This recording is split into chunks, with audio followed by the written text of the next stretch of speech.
안녕하세요. 저는 40대 초반 여성입니다.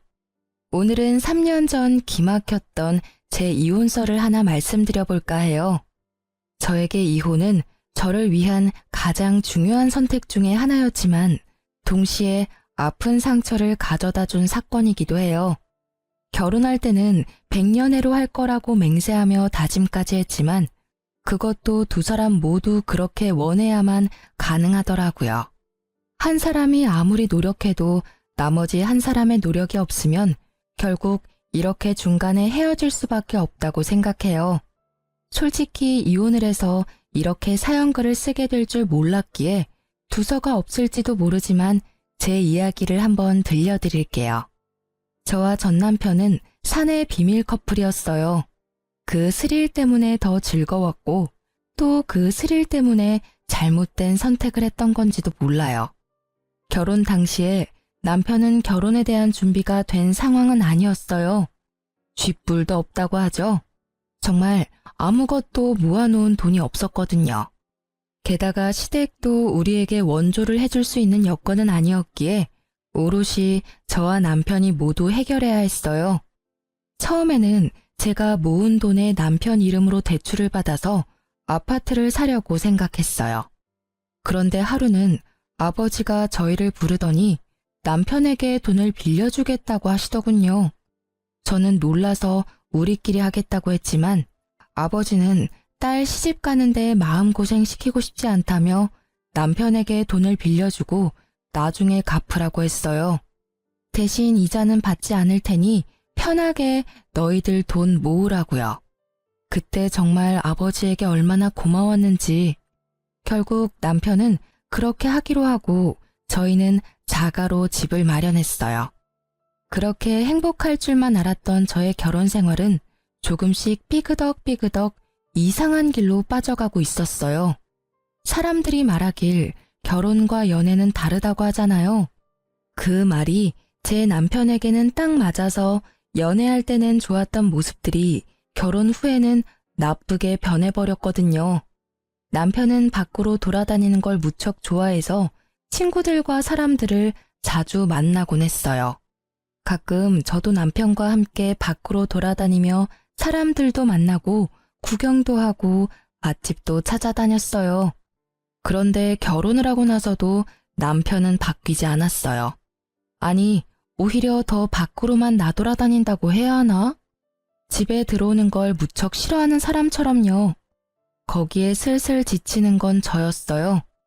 하루가 멀다하게 벌어지는 회식과 술판, 친구들과의 만남 등 남편이 그럴수록 저는 점점 독수 공방의 시간이 길어지고 있었어요. 게다가 결혼 3년, 4년이 넘어가면서 불임에 대한 걱정도 커져가고 있었어요.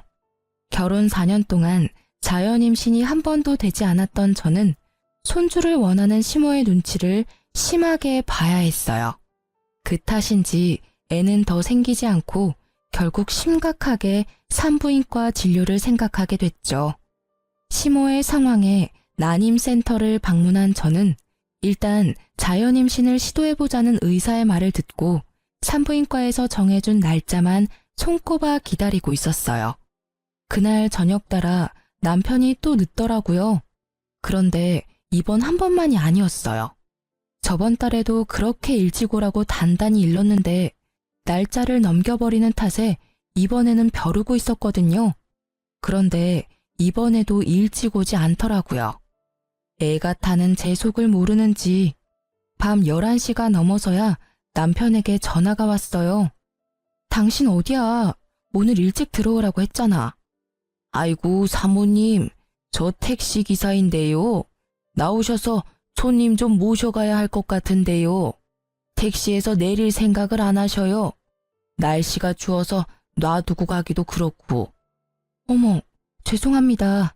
제가 바로 데리러 내려갈게요. 전화를 한 것은 남편이 아니라 택시 기사였어요. 아파트 현관 앞에 서 있는 택시를 보니 어찌나 민망하고 화가 나던지 저는 연신 기사에게 미안하다고 말하며 남편을 데리고 왔어요. 술에 쩔어서 몸을 가누지도 못하는 모습을 보는데 정말 한 대 쥐어받고 싶을 만큼 열이 받더라고요. 게다가 남편을 데리고 집에 들어오는 내내 남편의 옷에서 나는 제 것이 아닌 여자의 향수 냄새와 분 냄새에 겨우 화를 삭히며 집으로 들어왔어요.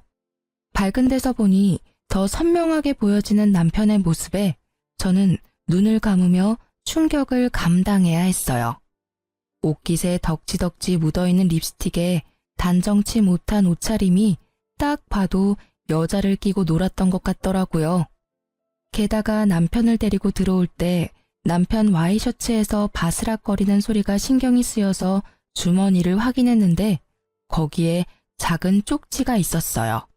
연락처 하나와 여자 이름이 적혀 있고 옆에는 하트 표시까지 딱 찍혀 있더라고요. 저는 그 연락처를 일단 다른 곳에 베껴 적어두고 남편 코트를 벗겼어요. 그리고 저는 한 번 더 열이 오르는 것을 느껴야 했어요. 양말이 거꾸로 신겨져 있었거든요. 일을 하면서 양말을 다시 신었을 리 없고 설사 100번 양보해서 다시 신었다 하더라도 제정신이라면 거꾸로 신었을 리 없었겠죠. 차라리 양말이 없었다면 제가 덜 화가 났을지도 몰라요. 애를 가지고 싶어 오매불망 남편만 기다려야 하는 제 사정이 이렇게 비참하고 짜증나는 일이 되어버려 저는 그날 분노의 눈물과 우라를 삼키며 잠도 제대로 못 잤어요. 그리고 다음날 아침 남편이 눈을 뜨자마자 저를 부르더군요. 여보, 나 물 좀 가져다 줘. 술이 안 깨네. 어제 숙취해소제도 먹었는데 늙었나 봐. 뭘 잘했다고 눈 뜨자마자 마누라 부르며 물을 찾는지 저는 열이 받아서 냉수를 컵 가득 받아서 비몽사몽한 남편 얼굴에다가 확 부었어요. 아, 차가워. 지금 뭐 하는 짓이야? 당신 미쳤어? 갑자기 물을 뿌리면 어떡해? 뿌릴만 하니까 뿌렸지.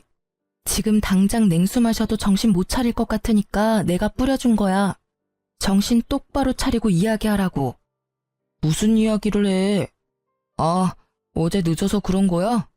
오랜만에 친구가 연락 와서 한잔 좀 했어.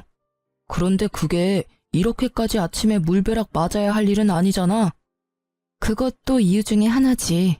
내가 먼저 약속을 잡았는데 당신이 내 약속을 지키지 않았으니까. 화가 나는 건 당연한 거야. 근데 그건 좀 덜 중요한 이유야. 제일 중요한 이야기를 말해봐. 어제 술 마신 것까지는 이해할 수 있어. 그래, 네가 술 마시고 저녁 늦게까지 탱자탱자 노는 게 하루 이틀 일은 아니니까. 근데 그 꼴은 뭐야? 와이셔츠에 묻은 립스틱에 양말은 거꾸로 신었더라? 나 몰래 바람 피우니? 아니지. 나한테 나 바람 피웁니다 하고 시위한 거니? 이건 그냥 별거 아닌 거야. 친구랑 놀면서 도우미 좀 불렀어. 걔네들 뭐 치근덕대는 거 다 알잖아. 양말은 술에 취해서 내가 벗었다가 다시 신었던 거 같은데. 근데 그렇다고 내가 바람 피웠다고 하기엔 약하잖아. 다들 부르자고 난리인데 내가 싫다고 할 수는 없잖아. 그래서 내가 바른 사람을 만나라고 했지. 결혼했으면서 미혼 친구들하고 친하게 지내고 그러면서 여자나 만나고 말이지. 그리고 왜 매번 도움이나 부르는 친구들하고 노는 거야? 그렇게 여자가 좋아? 막 애교 떨고 치근덕거리니까 좋아? 당신 친구들은 그래도 돼. 결혼도 안 한 싱글이니까. 근데 당신은 결혼까지 했으면서 집에 있는 내 생각은 안 해? 이젠 내 교우관계까지 관리하려는 거야? 제발 좀 그만해. 어떤 친구와 어울리든 그건 내 자유라고. 그래, 솔직히 나도 어제 일찍 오려고 했어. 그런데 별로 그런 마음도 안 들고 친구가 연락 왔으니까 잠깐 갔다 온 거야. 그렇다고 당신이 나한테 이렇게까지 화내는 건 나도 좀 억울한데? 솔직히 애 가지자고 날짜 정해서 관계하고 그러는 거 정말 짜증나는 일이거든? 뭐 내가 종마야? 내가 씨나 뽑아내는 기계냐고. 마음이 동해야 하는 거지. 이걸 강제적으로 막 날짜 시간 정해서 하고 그러는 건 너무 인위적이고 감정 없는 것처럼 느껴져서 기분 나쁘다고. 남편의 말에 저는 너무 어이가 없어 제가 잘못 들은 줄 알았어요. 너 그게 사랑해서 결혼한 여자한테 할 말이니? 내가 룰루랄라 즐거운 마음으로 날짜 시간 정해서 하자고 한 건 줄 알아? 병원에서 그렇게 하라잖아. 내가 왜 애를 가지고 싶은 건지 모르겠어? 당신과 내 아이니까 가지고 싶은 거야. 그리고 애 갖는 게 내 생각 때문만은 아니지. 어머님은 요즘 매일같이 전화하셔서 애는 생길 것 같냐? 이번에는 생길 거다. 태몽을 껐는데 소식 없냐? 매번 그런 말만 하신다고. 당신한테 그런 말 안 하시니까 당신은 내가 얼마나 스트레스 받는지 모르지? 진짜 이런 면이 너무 마음에 안 드는 거야. 약속 거절 못하는 거 이해할 수 있어. 그런데 기분 나쁘다면 어쩔 수 없지. 사랑도 없는데 왜 살아? 여기서 끝내 그냥. 나는 당신하고 헤어져도 어차피 아쉬운 거 하나 없어. 내 말이 끝나자 남편의 당당하고 짜증나던 얼굴이 조심스럽게 바뀌더라고요. 그럴 수밖에 없죠. 저는 정말 아쉬운 게 하나도 없었으니까요. 사내 연애였지만 제가 이미지에 타격을 받을 일은 전혀 없잖아요. 잘못을 이 사람이 했으니까요. 부서도 달라서 자주 마주칠 일도 없거든요. 게다가 이 집은 어차피 아버지와 제 돈으로 산 집이니 지금 당장 이혼하더라도 남편은 유책 배우자가 돼서 집 소유권 주장은커녕 위자료만 더 내야 하거든요. 그걸 이해한 건지 남편이 제 눈치를 보더라고요. 당신 와이셔츠에 쪽지 하나 들어가 있었거든? 예쁜 여자 이름 하나랑 연락처, 그리고 하트 모양까지 있지. 도움이라도 이런 식으로 개인적인 전화번호 주고받으면서 만나면 외도가 아닐 리가 없잖아. 아니면 내가 이 전화번호로 전화를 한번 해볼까? 유부남 꼬셔서 뭐 하려고 했냐고. 혹시 또 모르잖아. 당신이 결혼 안 했다며 총각 흉내냈다고 이야기해줄지도 모르지. 당신이 오늘 같이 놀았던 친구들 다 솔로잖아. 여보, 미안해. 진짜 뭐든 다 내가 미안해. 솔직히 좀 갑갑해서 집에 안 들어온 거야. 그리고 그 쪽지에 적힌 여자도 어제 처음 만났어. 여러 번 만났으면 연락처를 줬을 리가 없잖아. 그리고 진짜 아무 일 없었던 건 확실해. 술집에서 나와서 바로 택시 타고 집에 온 거야. 그런 모텔 같은 곳 들릴 시간도 없었다고. 앞으로 절대 이럴 일 없을 테니까 이번만 자기가 이해하고 넘어가줘. 응? 진짜 술 취해서 벌어진 해프닝 같은 일일 뿐이라고. 남편의 구구절절한 변명과 핑계에도 제 화는 가라앉지 않았어요. 왜인지 더 심하게 짜증이 나더라고요. 변명 같은 거 다 필요 없고 우리 애 가지는 거 다시 생각해보자. 이 상태로 애 가져봐야 상처는 애만 받아. 집에 매번 늦게 들어오고 친구랑만 노는 아빠, 육아로 고생하면서 신경질만 느는 엄마. 어느 쪽이건 애한테 좋지 못한 건 맞고 당신 말대로 당신 종마 취급 당하는 건 싫다니 그것도 내가 이해해 줄게. 그치만 나도 지금 당장은 당신이랑 즐겁게 살 맞대고 싶은 기분 아니거든? 다른 여자랑 치근덕거린 당신하고 옆에 있는 것도 솔직히 불쾌해. 그러니까 시간을 좀 갖자. 제 말을 들은 남편은 더 이상 아무 말도 하지 않았지만 어느 정도 제 말을 이해하는 것 같더라고요. 그리고 그날 이후 남편은 회식도 친구와의 모임도 모두 자제하고 집에 일찍 들어오려고 애쓰더라고요.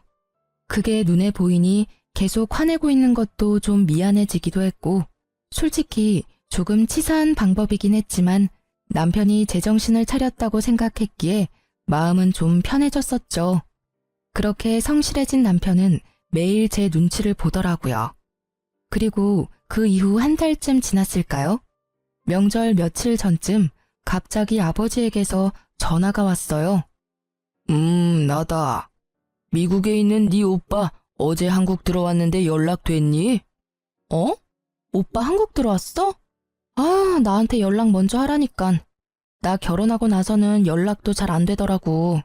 남편한테 소개시켜준데도 극구 싫다고 해서 우리 그이는 아직도 나한테 오빠 있는지 모르는데 언제까지 숨겨야 될지 모르겠어. 근데 성이 다르니까 소개하면 우리 집 재혼 가정인 거 금방 알 테고. 제가 남편에게 숨기는 것 딱 한 가지는 저희 집이 재혼 가정이라는 것이었어요. 시댁에서 싫어하실까봐 조심스럽게 말한다는 게 아직까지 이야기 못해서 비밀이 되어버린 거죠. 오빠는 어머니가 이혼한 전 남편 사이의 자식이거든요. 서로 아버지는 다르지만 여느 가족들과 다름없이 잘 지내고 있어요. 마음의 준비가 되면 말해. 아직까지는 재혼 가정이라고 하면 싫어하는 집이 더 많아. 그리고 어차피 네 오빠는 미국에서 계속 살 거라고 하던데 한국에는 잠깐 들어왔다가 다시 나간단다. 그 전에 얼굴 보고 회포라도 풀어. 그래도 오랜만에 만나는 동복 오빠인데 할 이야기도 많을 거 아니야. 고마워 아빠. 오빠랑 나 자주 만나게 해줘서 엄마도 엄청 고마워하거든. 일단 내가 오빠한테 전화해 볼게. 오빠 시간 되면 가족 다 같이 밥이라도 먹어요. 내일 시간 비어나요? 아버지와 전화를 끊고 나서 저는 오빠와의 만남에 들뜨기 시작했어요. 오랜만에 보는 오빠라 하고 싶은 말도 듣고 싶은 말도 많았거든요. 오빠가 저를 너무 많이 기특해해서 저도 오빠에게 기댄 적이 많았으니까요. 남편에게 어떻게 이야기할까 고민하다가 결국은 남편에게는 친척을 만나러 갔다 오겠다며 거짓말을 하고 오빠를 만나러 갔어요. 오빠, 오랜만이야. 잘 지냈어? 그럼, 너도 잘 지내지? 나야 뭐 그렇지. 참, 너한테 부탁이 있는데 오빠 한국에서 처리해야 할 관공서 업무가 많거든? 그러니까 나 좀 도와줘라. 몇 년 나가 있었던 탓인지 아무것도 모르겠네. 한 2, 3일 정도 낮에만 좀 도와줘. 그렇게 해주면 이 오빠가 용돈 두둑히 챙겨줄게. 아싸, 용돈이라니. 얼마 만에 받아보는 거야? 역시 내 생각 해주는 건 오빠뿐이야. 오빠의 말이 저는 고맙기만 하더라고요. 이번에 보면 또 언제 볼 수 있을지 모르는 데다가 저한테 용돈을 챙겨주고 싶어서 이렇게 안내를 부탁한다는 걸 알고 있었거든요. 어릴 때도 오빠는 저한테 별것도 아닌 부탁을 하고는 꼭 마지막에 알바로 번 용돈을 쥐어주곤 했거든요. 알았어. 연차 쓰고 오빠를 위해 안내역 해줄게. 그래, 그럼 오늘은 식사부터 할까? 그러고 보니 어디 호텔에 괜찮은 레스토랑 생겼던데 거기서 식사나 할까? 거기는 가격이 좀 싼 데도 맛집 많아. 내가 우리 동생한테 사주고 싶어서 그렇지. 자, 가자. 저는 오빠와 식사를 맛있게 하며 오랜만에 스트레스를 풀었어요. 식사 마지막에는 저와 남편 선물까지 주더라고요. 한 번도 못 본 매부에게까지 선물을 해주는 오빠의 마음 씀씀이에 너무 고마웠어요. 그렇게 저는 이틀을 연차를 쓰고 오빠의 안내역을 해줬어요.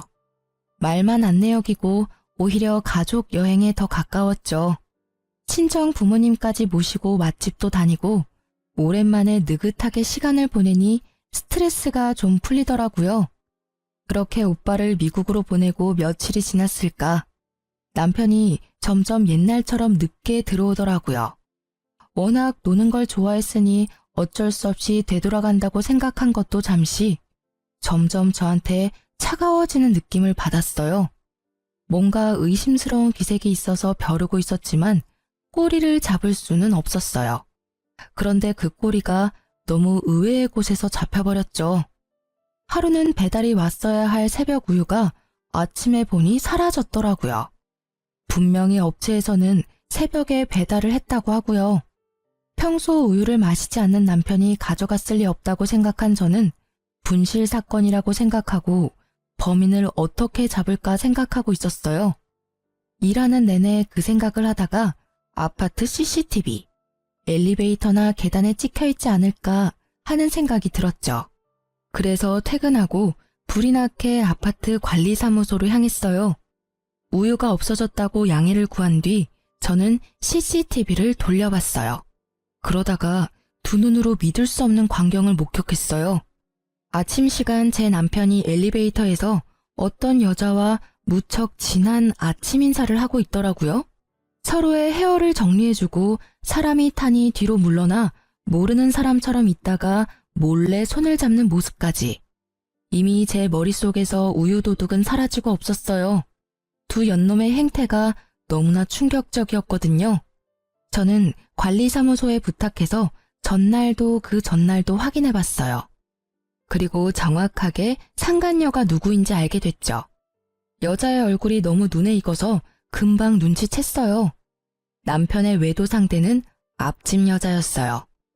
아침 시간에 설마 출근할 때 외도를 하지는 않을 거라 생각했는데 상간녀가 앞집이니 그 출근 시간을 더 활용한 거였죠. 등잔 밑이 어둡다는 말이 딱 맞더라고요. 결국 CCTV 동영상을 제 핸드폰으로 찍어놓고 집으로 가 남편을 기다렸어요. 역시나 늦더라고요. 저는 밤이 늦어질수록 거실이 아닌 현관에서 남편을 기다렸어요. 계단식 아파트라 앞집이 보이거든요. 둘이 밖에서 만나다가 들어오려면 같이 와야 하니까요. 그렇게 현관문 앞에서 기다리던 제 눈에 두 사람이 나타났어요. 역시 제가 잘못 본 게 아니라는 걸 확인이라도 시켜주듯 두 사람은 손을 잡고 앞까지 걸어오더라고요. 참 대담하기도 하지. 같은 층에 두 사람의 남편과 아내가 있는데도 저렇게 애정 행각을 하다니. 남편은 여자를 집으로 돌려보낸 뒤 저희 집 도어락 비밀번호를 누르더군요. 우와씨, 깜짝이야. 여기서 뭐 하는 거야? 남편이 놀랐는지 제게 소리치더라고요. 들킬까봐 놀란 건지도 모르죠. 저는 남편에게 조용히 말했어요. 당신 요즘 늦네? 설마 또 바람 피는 거야? 제 말에 깜짝 놀랄 줄 알았던 남편이 잠깐 멈칫하더니 심드렁한 표정으로 그냥 소파에 앉더라고요. 그 여유 있는 몸짓에 차분하게 말로 하려던 제 인내심이 뚝 끊겼어요. 그 태도는 뭐야? 내가 묻잖아. 당신 바람 피냐고. 아, 너 의처증이야? 매번 이런 식으로 나 힘들게 하면 기분이 좀 나아져? 친구 만나고 회식하는 거 좀 줄여줬잖아. 그럼 이쯤에서 만족을 좀 해. 어떻게 모든 걸 너한테 맞추면서 살아? 그리고 내가 이 말까지는 안 하려고 했는데 너야말로 바람 피는 거 아니야? 굉장히 당당하네. 당신은 바람 핀 적이 없고 바람은 내가 폈다는 게 당신 주장인 거네. 그런 이야기를 할 만한 근거는 있는 거지? 어디 이야기해봐. 들어는 줄게.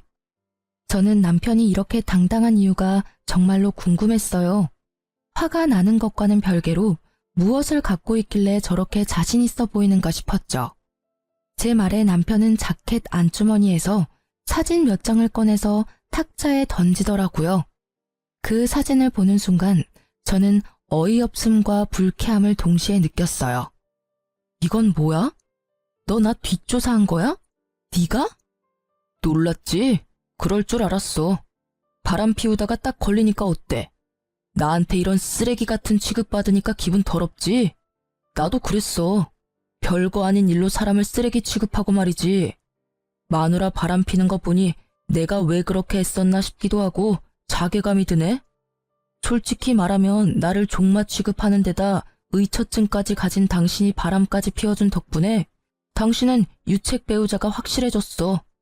반면에 나는 그때 한 번 이후로 별 문제없이 깨끗한 상태잖아. 외도도 하지 않고 얼마나 가정에 충실했는지 알지? 나한테 외도했다고 뭐라 하던 당신이 바람 피는 걸 보니 이제 당신한테 질렸어. 그러니까 우리 이혼하자. 남편이 먼저 던진 이혼 이야기에 저는 터져나오는 실수를 참으며 냉정하게 말했죠. 이게 당신 생각이야? 이 사진 한 장으로 나한테 이혼하자고 말하는 거야? 내가 유책 배우자니까 너한테는 잃는 거보단 얻는 게 많겠네? 당연하지. 너한테 책임이 있으니까. 나한테 위자료 주는 대신에 이 집 넘겨주면 원만히 합의 이혼해줄게. 그럼 여기저기 소문날 일도 없고 깨끗하잖아. 그치? 너 지금 머리 제대로 굴렸네? 정말 화가 미친 듯이 나는데 너무 웃겨. 이 사진 한 장에 나한테 다 뒤집어 씌우겠다? 그런 신박한 생각은 어디서 나오는 거야? 그래, 이혼하자. 네가 이렇게 원하는데 해줘야지 않겠어? 나한테도 뭐 나쁜 일은 아니지. 제가 뜬금없이 웃자 남편 놈은 그제야 어안이 벙벙한 얼굴로 저를 쳐다보더라고요. 이혼하자는데 웃으니 뭔가 잘못됐다는 걸 알아챘지만 제대로 아는 게 하나도 없으니 말도 못하고 쳐다만 보는 거죠. 당신이 이혼 얘기 먼저 꺼냈으니까 나중에 두말하면 안 되는 거 알지? 나는 절대로 이번 이혼 번복 안 할 거니까 그렇게 알고 있으라고. 우와, 상간남이 그렇게 잘해줘? 이혼하자니까 두말 없이 수긍하는 거 봐라. 나보다 당신한테 더 좋은 조건인 거 아니야? 근데 상간남이 당신이랑 결혼해 준대. 그쪽은 그냥 장난이었던 거 아니야? 한때 부부였던 인연으로 내가 말해주는데 와이프랑 이혼할 테니 결혼하자고 하는 놈들 중에 제대로 된 놈들 없어. 너도 곧 버림받게 될걸? 상간남 신경 쓰지 말고 당신이나 이 집에서 나갈 궁리나 해. 필요하면 용달 정도는 불러줄게. 당신 짐 싹 다 챙겨서 나가주면 좋겠어. 이 집은 어차피 내 거야. 이 집 살 때 네 돈 한 푼도 안 들어갔어. 내가 모은 돈이랑 우리 아버지가 당신한테 빌려준 돈으로 산 거지. 이 집 갖고 싶니? 그러면 일단 아버지한테 빌린 돈부터 갚고 와. 그리고 이 집 살 때 내가 낸 돈 나한테 돌려주면 이 집 줄게. 됐지? 계산을 그렇게 하는 법이 어디 있어? 당신이 유책 배우자인데 어떻게 내가 당신한테 돈을 줘야 하는 건데. 결국 소송으로 가자 이거야? 나는 이미 증거가 다 있다고. 당신이 유책 배우자라는 증거. 사진이 이거 한 장뿐인 줄 알아? 수십 장이나 더 있거든? 아, 그거 100장 1000장 가져와도 그걸로는 내 외도 증명 못해. 왜냐면 이 사진 속에 있는 남자는 상간남이 될 수 없거든. 이 사람이 누군지 자기는 모르겠지만 이 나라 정부는 정확히 알고 있지. 저는 예전에 친정어머니의 부탁으로 발급받아 놨던 어머니 이름의 가족관계 증명서를 남편에게 보여줬어요. 당신은 내가 외동딸이라고 생각했지? 근데 우리 집 재혼 가정이야. 그래서 내 위로 나랑 피가 이어진 오빠가 하나 있어. 그 오빠는 성이 달라. 엄마의 전 남편 아들이거든. 이름 어디서 본 것 같지 않아? 내 뒷조사한 사람이 이름 말해줬지? 그럼 답 나왔잖아. 당신이 찍어온 사진에 있는 사람은 우리 오빠야. 누가 일한 건지 일을 제대로 못했네. 친정 부모님이랑 다 같이 밥도 먹고 놀러가고 그랬는데. 나랑 오빠 사진만 딱 찍어온 걸 보면 오히려 당신 엿먹이려고 그런 건가 싶기도 하고. 제 말이 이어질수록 남편의 느긋한 인상이 점점 심각하게 바뀌는 게 참 웃기더라고요. 알아보려면 좀 더 끝까지 팠어야지 이 나쁜 놈아. 나를 유책 배우자로 만들고 이 집 뺏어갈 작정이었어? 근데 이를 어째? 내가 유책 배우자가 아닌데? 당신이 이 집 가져가려고 계획한 거면 빨리 머리 굴려야 할 거야. 내가 가지고 있는 걸 보면 당신은 이 집에서 갖고 갈 수 있는 게 하나도 없을걸? 오히려 위자료로 몇 천쯤 준비해야 할 텐데 괜찮겠어? 남편은 소파에서 내려와 내 앞에 무릎을 꿇었어요. 처음 보는 모습이었어요. 그런데 얼마나 꼴보기가 싫던지. 그런 내 생각은 꿈에도 모른 채 남편은 열심히 저에게 빌더라고요. 여보, 내가 아주 잠깐 미쳤었나 봐. 진짜 미안해. 잠시만 내 말 좀 들어봐. 진정하고. 당신, 너라고 하던 남편놈은 불리한 상황이 되니 저를 여보라고 부르더라고요. 가증스러운 놈. 그 모습을 보는데 어찌나 찌질해 보이던지요. 나 지금 지극히 냉정한 상태야. 이보다 더 차분할 수가 없어. 그래, 오늘 이 집에서 나가면 이혼 서류는 시댁으로 보내줄까? 아니지, 앞집으로 보내면 되지 않겠어? 앞집 여자랑 필요 이상으로 친하잖아. 제 물음에 남편 얼굴이 허옇게 질려버리더라고요. 제가 모를 줄 알았나 봐요. 하긴 저도 우유가 아니었으면 영원히 몰랐을 수도 있죠. 역시 앞집 여자 이야기를 꺼냈더니 미안하니 뭐니 변명하려던 남편 입이 꾹 닫혔어요. 그리고는 눈동자만 떼굴떼굴 굴리며 이 상황을 어떻게 빠져나가야 할지 궁리하더라고요. 빠져나갈 구멍을 못 찾게 저는 남편놈 앞에 CCTV를 촬영한 영상을 떡하니 보여줬어요. 그걸 보더니 눈을 딱 감더라고요. 이걸 변명할 수는 없을 테니까요. 안 들킬 거라고 생각했어? 그래, 나도 몰랐을 거야. 설마 아침에 저렇게 대담하게 바람을 필 줄이야? 정말 뒤통수 제대로 맞을 뻔했지. 그런데 오늘 아침에 누가 우유를 딱 가져가는 바람에 도둑 잡으려다 당신 외도 장면 잡은 거야. 누가 가져간 건지 보면 절이라도 해주고 싶네. 동영상 진짜 잘 찍혔지? 손 잡는 거 보니까 아주 죽고 못 살아, 그지? 이걸 보고도 당신이 유책 배우자가 아니라고 할 사람이 있을까? 근데 관리 사무실의 CCTV는 보관 기간이 며칠이려나 모르겠네. 그거 확인하면 언제부터 바람핀 건지 확인할 수 있을 텐데. 여보, 진짜 미안해. 내가 진짜 다 잘못했어. 저 여자가 나 꼬시는 바람에 내가 넘어가 버린 거야. 진짜로 만난 지 얼마 되지도 않았고 그렇게 깊은 사이도 전혀 아니야. 나는 그냥 잠깐, 아주 잠깐 바람 쐬는 기분으로 만난 것뿐이라고. 그러니까 제발 이혼만은 안 돼. 내가 미친놈이었어. 그런 말을 왜 꺼냈는지, 어? 나 여기 나가면 갈 곳도 없어. 제발. 남편은 제 치맛자락을 붙잡고는 울며 불며 매달렸어요. 아까 전에 그 기세등등한 당당함은 어딜 간 건지. 완전히 180도 바뀐 그 모습에 저는 그놈의 손을 뿌리쳤어요. 다 필요 없어. 분명히 이혼 번복 없다고 말했어. 지가 바람 펴놓고는 나한테 뒤집어 씌우고 집을 가져가려고 하다니 어떻게 그런 생각을 할 수가 있어? 이 파렴치한 놈. 네 눈에는 내가 돈이니? 애 안 가지려고 할 때부터 알아봐야 했는데 다 끝났어. 그러니까 당신 짐 다 싸서 지금 당장 나가. 안 나가면 앞집에 당신 짐 다 갖다 줘 버릴 거야. 여보, 제발 앞집에는 알리지 마. 부탁이야. 내가 나갈게. 내가 나가면 되잖아. 그렇게 죽고 못 살아? 얼마나 사랑하면 들키지도 못하게 그래? 근데 앞집에 알리고 말고는 내 마음이거든? 여기서 더 내 기분 더럽게 만들면 지금 당장 초인종 누를 거야. 결국 남편은 이후 찍소리도 못하고 필요한 짐만 챙겨서 나갔어요. 저는 남편의 그 모습이 더 짜증났어요. 앞집에 알리지 말라니. 그 정도로 아끼나 싶었지만 아니었어요. 나중에 알고 보니 그 여자를 아껴서 그런 게 아니라 그 여자가 상간녀 소송으로 위자료 지불할 때 자기한테 내달라고 할까봐 그런 거였더라고요. 어디까지 찌질해질 수 있는지. 그리고 나중에 확인을 해봤더니 그날 우유를 가져간 건 어이없게도 남편이었더라고요. 우유를 마시지 않는 남자가 왜 가져갔나 싶었더니 그걸 상간녀에게 줬더라고요. 그때는 자기가 가져갔다고 저한테 이야기할 생각이었다는데 이 멍청한 놈이 그걸 나중에 깜빡하는 바람에 저는 스스로 판도라의 상자를 열어버린 거죠. 그리고 알고 보니 앞집 여자와는 반년 정도 사귄 상태로 생각보다 오랫동안 만남을 이어왔더라고요. 저는 앞집 여자에게도 화가 났어요. 매번 오며 가며 살갑게 인사하곤 했는데 저를 볼 때마다 제 남편과의 만남을 떠올리며 저를 불쌍하고 눈치 없는 여자로 봤을 걸 생각하니 분이 나서 못 참겠더라고요.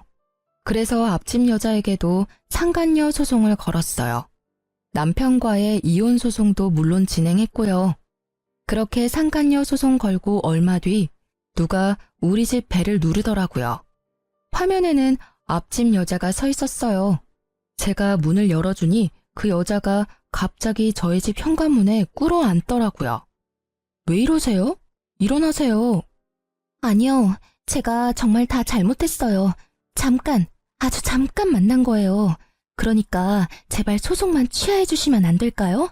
염치 없는 부탁이란 건 잘 알지만 어떻게 좀 선처를... 제가 왜 그래야 하는지 잘 모르겠네요. 소송 취하해 주시면 제가 위자료는 드릴게요. 꼭 드릴 테니까 남편과 아이만이라도 알 수 없게 해주시면, 잘못하면 아이도 남편도 다 잃게 생겼어요. 그러니까 제발 소송만 취하해 주세요. 위자료는 제가 드릴게요. 아, 그러세요? 모두 잃게 생겼구나. 그런데 저도 당신 덕분에 가정과 남편을 잃었어요. 그러니까 그 부분은 그걸로 퉁치죠. 솔직히 바람 필 때 소문날 거 생각 안 한 건 아니잖아요. 그래도 유부남 잘 만나고 다녔으면서 이제 와서 왜 후회를 해요? 후회하지 말고 열심히 즐긴 대가를 받으면 되죠. 제 말에 무릎 꿇고 있던 상간녀가 꿀먹은 벙어리가 되더라고요. 틀린 말은 단 하나도 없었으니까요. 남의 남자 만날 거면 소문날 거 당연히 각오한 거 아닌가요? 이제 더 이상 할 말 없으면 나가보세요. 저는 더 이상 해드릴 말이 없어요. 제가 피해자인데 가해자가 이렇게 피해자 행세를 하고 계시는 것도 이상하고. 뭐? 그렇게 따지면 남편 관리 제대로 못한 당신 탓도 있는 거 아니야?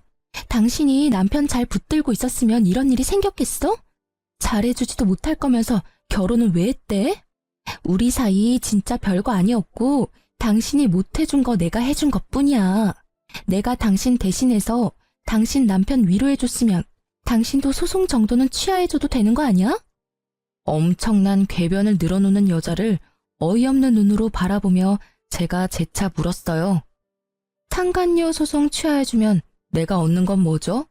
아니, 내가 피해자인데 나한테도 떨어지는 게 있어야 하잖아요. 갑자기 다짜고짜 소송 취하라 그러면 제가 아이고 알겠습니다 하고 해줄 줄 알았어요. 줄 수 있는 거? 그러면 당신 남편 돌려줄게요. 그럼 됐죠? 이 아줌마 말하는 것 좀 봐.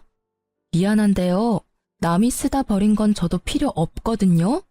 왜 굳이 그 쓰레기를 저한테 주려는 건지 모르겠네요. 저한테 줄 게 그것뿐이라면 저는 취하지 않을 거예요. 아니, 전 진짜로 당신 남편이랑 깊은 사이 아니라고요. 진지한 마음이 요만큼도 없었고 나한테는 남편이 메인이고 그쪽 남편은 사이드 메뉴 정도예요. 그러니까 그 정도밖에 안 되는 사이라는 거예요. 본인이 그 말 들으면 아주 좋아하겠네요. 근데 어쩌죠? 이야기할수록 점점 소송 취하하기 싫어지네요. 남편분이랑 아이들에게 뭐라고 변명할지 잘 생각해 두세요. 그럼 이만 나가주세요. 주거 침입으로 신고하기 전에. 나사가 하나 빠진 것 같은 상간녀와의 만남을 끝으로 이혼 과정이 빠르게 진행됐어요. 제가 예상한 대로 남편 놈은 제게 위자료를 물어주게 되었고 우리 집에 대한 소유권도 주장하지 못하게 됐죠. 그리고 상간녀 소송에서 상간녀가 저에게 위자료를 지급하라는 판결이 난 뒤 앞집에서는 큰 소리가 자주 나더라고요. 보암 소리와 싸우는 소리, 우는 소리도 나고요. 그리고 얼마 지나지 않아 앞집은 이사를 갔어요. 저는 딱히 이야기한 바가 없는데 아파트에 소문이 났던 것 같아요. 이사 가는 날 상간녀의 모습은 보이지도 않고 상간녀의 남편은 저와 마주치자 고개를 푹 숙이고는 제 얼굴을 보지 않은 채 지나갔어요. 솔직히 상간녀의 남편을 보면서 마음이 편하지만은 않았어요. 제가 소송을 취하했더라면 저 가족은 거짓이더라도 행복을 유지할 수 있었을 텐데 하는 마음도 있었죠. 그렇다고 해서 제가 모든 걸 희생해야 하는 게 당연한 것도 아니잖아요. 정말 외도라는 건 남겨진 사람에게 비참함과 수치스러움을 주는 것 같아요. 그걸 고스란히 느끼고 있는 저였기에 그 상간녀의 남편 행동도 이해는 갔어요. 그리고 전 남편과 같은 회사에 다니는 저는 전 남편과의 이혼을 알리지는 않았어요. 저도 그런 눈빛 받는 게 싫었거든요. 그런데 전 남편의 바뀐 주소지 때문에 직장 내에서 이런저런 추측들이 있었던 것 같더라고요. 물론 저와의 냉랭한 분위기도 한몫했겠지만 제 주소가 그대로인데 남편만 바뀐 걸 보고 뭔가 문제가 있었다는 걸 다들 눈치챈 것 같았어요. 그런데 그 뒤에 진짜 웃긴 일이 있었어요. 같은 부서에서 일하는 직원이 조심스레 저한테 다가와서 말을 걸더라고요. 같은 부서지만 친하게 지내지는 않았고 솔직히 일보다는 소문을 더 좋아하는 성격이시라 조용한 저와는 크게 접점이 없었던 탓에 약간 의아했죠. 그런데 다짜고짜 묻더라고요. 저기 정말 이혼한 거 맞아요? 네, 맞아요. 솔직히 이제는 별로 말하기 힘든 일도 아니에요. 궁금한 거 있으면 물어봐요. 아니, 궁금한 게 있는 건 아닌데 지금 저쪽 부서 난리 났거든요. 왜요? 요즘에 이혼이 뭐 그리 대단한 이슈라고. 그게 아니라 얼마 전에 이혼 확실하다고 이야기 나왔잖아요. 그 뒤로 그 부서에 그 사람 애인이라고 주장한 사람이 글쎄 3명이나 된대요. 진짜 대단하지 않아요? 어떻게 동시에 3명을 만나죠? 3명이 아니라 최소 5명이겠죠. 저와 상간녀까지 포함하면 말이죠. 아, 이혼 전에 오피스 와이프들의 존재를 알았어야 했는데. 그러면 위자료를 몇 명한테 더 받을 수 있었을지도 모르죠. 저는 그 이야기에 웃음밖에 안 나오더라고요. 저와 결혼까지 가지 않았다면 저도 그 수많은 오피스 와이프들 중 하나였을 거라는 생각이 들었거든요. 비밀 연애를 하는 이유가 외도를 숨기기 위함이었다니. 결혼 후에도 그 많은 여자와의 관계를 유지하기 위해서 저녁에 집에 올 시간이 없었던 모양이에요. 그런데 갑자기 그 숨겨진 여자들이 자기가 애인이라고 두 손 들고 나선 이유가 있더라고요. 바로 제가 사는 그 집이 그 남자 소유라고 생각한 것 같더라고요. 그래서 여자들이 바로 기정사실로 만들려고 한 것 같은데 알고 보니 그 애인이 한둘이 아니어서 그 난리가 난 거였어요. 전 남편은 알고 보니 제가 품을 수 없을 만큼 큰 사람이었어요. 애정이 얼마나 많으면 그 많은 여자를 동시에 만날 수 있었는지 제가 이혼한 것도 당연하다는 생각이 들었어요. 아니, 처음부터 인연이 아니었던 건지도 모르죠. 그냥 수많은 여자의 하나로 끝났으면 그렇게 비참한 꼴은 당하지 않았을지도 모르는데. 그렇네요. 근데 이렇게 같은 직장이 있으면 힘들지 않아요? 괜히 신경 쓰이고 그럴 텐데. 제가요? 저는 별로. 신경 많이 쓰이는 사람이 먼저 나가겠죠. 저는 크게 신경 안 써요. 그리고 오피스 와이프가 100명이건 1000명이건 저랑은 이제 관계 없는 사람이고요. 그분도 이제는 싱글이니 어떤 여자든 만날 권리가 있죠. 우와, 대단해요. 어떻게 그렇게 쿨하게 생각할 수가 있죠? 본받아야겠어요. 직원에게는 그렇게 말했지만 사실 쿨하다기보다는 이제 그냥 관심이 없어진 거에 불과했어요. 나랑은 연이 없는 사람이고 뭘 하든 나하고 연관될 일 없을 거라고 생각하니 차라리 마음이 편안했거든요. 부서가 달라서 얼굴을 자주 못 보는 것도 다행이긴 했고요. 결국 의자왕으로 등극한 전 남편의 어마어마한 여성 편력으로 그 부서는 그렇게 한바탕 뒤집어지고 전 남편은 천하의 나쁜 놈이 되어버린 채 이후 회사에서 퇴사했어요. 스스로 나간 것으로 되어 있었지만 실제로는 권고 사직이라고 하더라고요. 하긴 결혼한 시기에 바람을 핀 것 정도면 회사에서 개인사로 치부할 수 있겠지만 여직원들이 4~5명이나 한 남자와 연관되면 회사 차원의 일이 되어버리니까요. 그렇게 나가고 어디로 취직했는지 뭘 하고 지내는지는 들은 적 없어요. 다만 자주 만나던 친구들과도 만나지 않는다는 걸 보니 어지간히 경제적으로 힘든 모양이더라고요. 이혼했을 때는 정말 별의별 생각이 다 들었거든요. 우리에게 아이가 있었으면 좀 달라졌을까? 내가 좀 더 예쁘게 꾸미고 치장했다면 달라졌을까? 뭐 이런 생각들요. 그런데 그런 생각은 할수록 점점 우울해져 가기만 하더라고요. 사랑이라는 건 꾸며서 되는 건 아니잖아요. 있는 내 모습 그대로를 사랑해줄 사람을 찾아야 하는데 그 남자에게 저는 사랑의 형태가 아니라 돈이었던 것에 불과한 거죠. 가만히 생각해보면 그 집 하나 때문에 저와 결혼한 건 아닐까 하는 생각도 해요. 그렇게 많은 여자들이 있는데 왜 나와 결혼했을까 생각해보면 딱 답이 나오잖아요. 저는 혼자가 된 뒤로는 혼자가 편해서 비용까지 생각했었는데 아버지가 저에게 그런 놈 때문에 인생 포기하기엔 제가 너무 아깝다며 사람을 소개시켜줬어요. 아버지가 잘 아는 사람이라서 믿음이 가기는 했는데 제가 워낙 크게 남자에게 대었던지라 쉽게 마음을 내놓지는 못하겠더라고요. 그렇지만 꾸준하게 저와 연락해주고 저를 최우선으로 생각하고 행동하는 그 사람 모습에 연애 2년을 끝으로 재혼을 하게 됐어요. 결혼하고 나니 더 가정적이고 저를 사랑해줘서 지금은 사랑받는 세댁으로 행복하게 보내고 있답니다. 그리고 여담이지만 만난 지 2년 만에 아이가 생겨서 귀여운 아들 하나 낳고 잘 살고 있는 중이에요. 이렇게 잠든 아이를 바라보면 제가 지금 잘 빠져나왔다는 생각을 하곤 해요.